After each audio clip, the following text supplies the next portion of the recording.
There are a lot of things that Cody complains about in Sister Wives where I look at it and I say, this brother has no idea what this particular action would actually look like.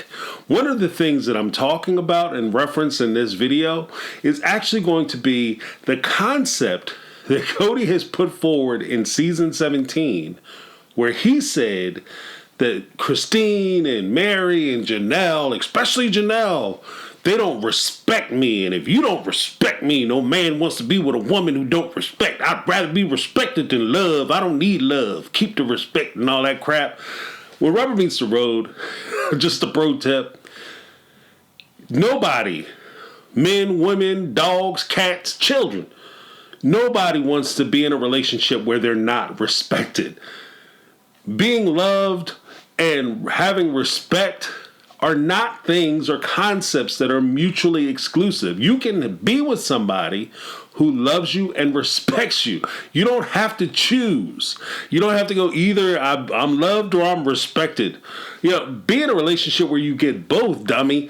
And that's kind of where I'm at. But when he said that, they're in this earlier recap of season 2, episode 3 that I'm watching, where this is the first time we actually start talking about the family finances and how the Browns pay their bills, how the money works, and we get an idea of how everything is kind of put together.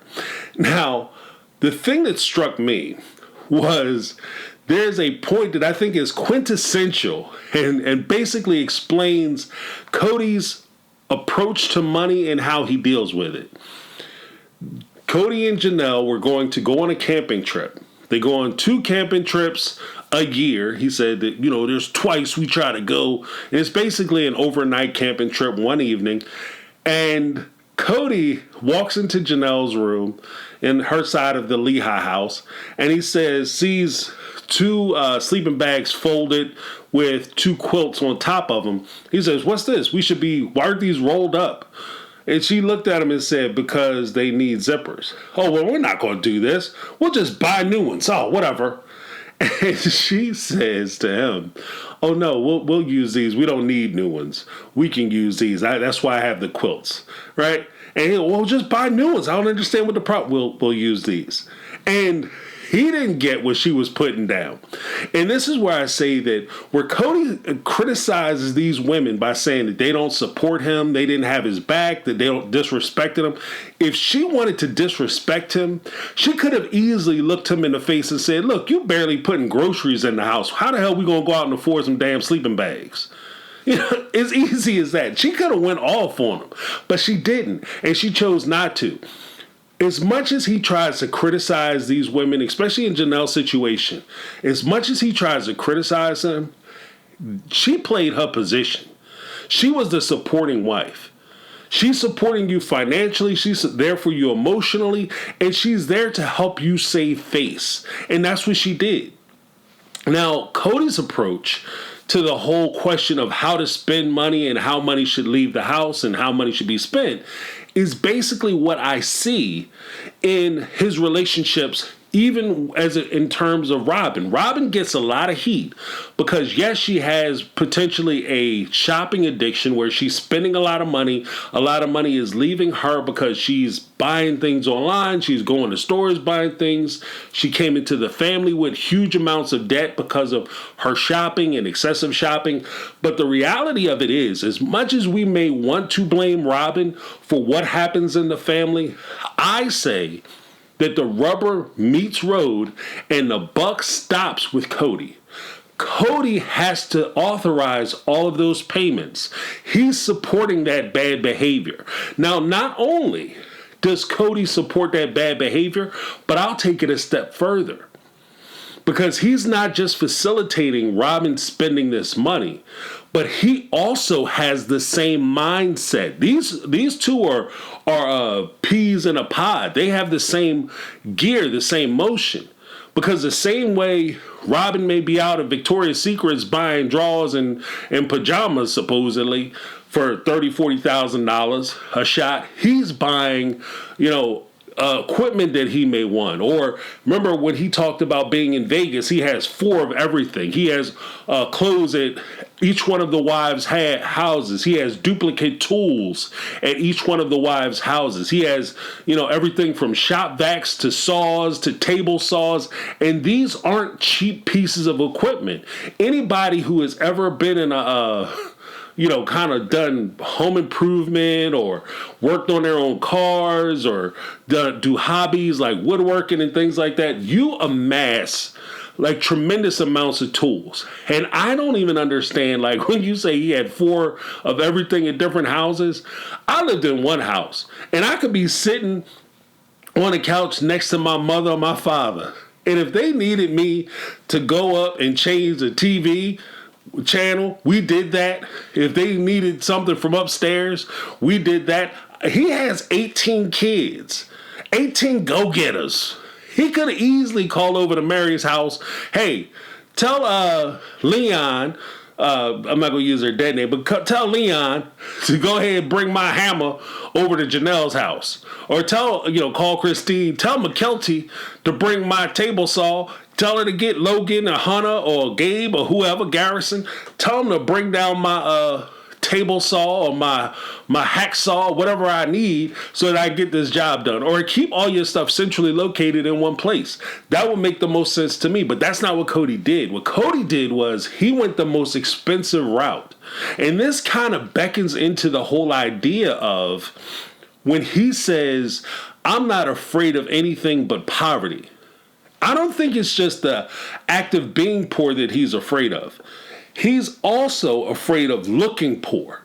He's afraid of that image. So for him, being on the TV show, hey, why don't we just go ahead and buy new sleeping bags so we can be balled out in the mountains in the dark where nobody's going to see us? It doesn't matter, bro. Like, you're just saying this stuff because you got the cameras there. The same thing with that Lexus. You don't need the Lexus, but hey, it's a nice car, and hey, I can look like I'm famous and I have money. So we're going to go ahead and buy a Lexus, even though I have a convertible Lexus, even though I have 18 damn kids. And this is the type of mindset that gets you into trouble, because he has a poor mindset. That scarcity mindset where he wants to appear to be bigger than he actually is. He's the type of guy who has to have a $70,000 luxury car sitting in front of an apartment in a bad part of town so that when he goes out, people thinks he has money, as opposed to being the guy who maybe has reasonable, sedan or late model sedan with a few miles on it, but it's sitting in front of his house in a nice neighborhood. Like, he's that kind of guy. And that's one of the things that I really wanted to focus on is with regard to this video, is that one of the things that I think causes a lot of problems in relationships isn't just the infidelity or how the person talks to you, how you get along. It's finances. You have to have a conversation about finances. When I talk about finances, I'm not just talking about how much money does the person make and does they make 6 figures and do they have like the 401k and the stock. No. Or what they do for a living. That's not what I'm talking about. What I'm talking about is, how do you spend money?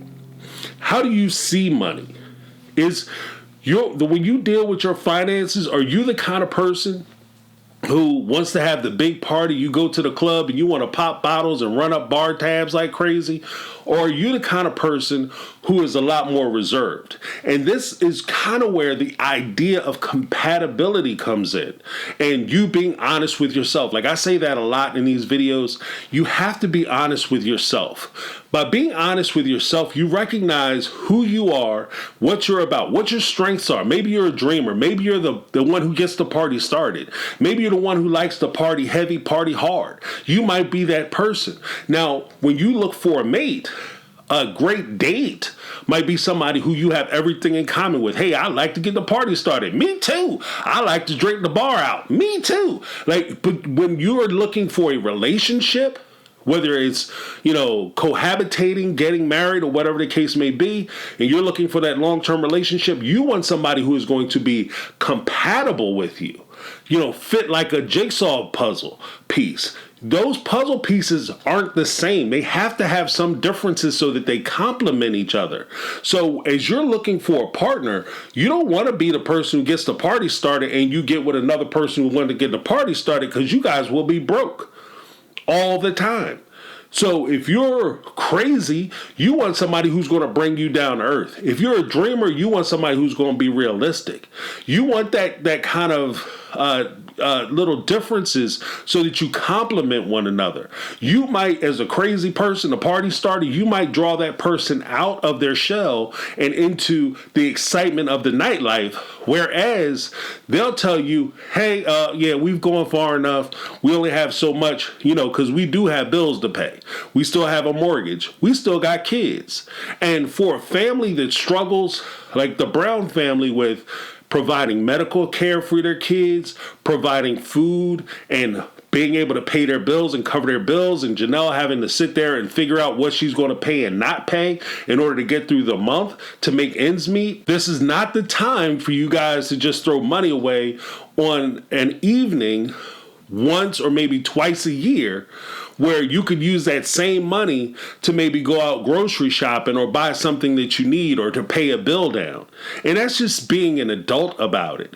Because you have, especially when you're engaged in this kind of family dynamic where you insist on having multiple wives and multiple children, you have to be financially responsible about the way you go about things so that people don't necessarily go without needlessly.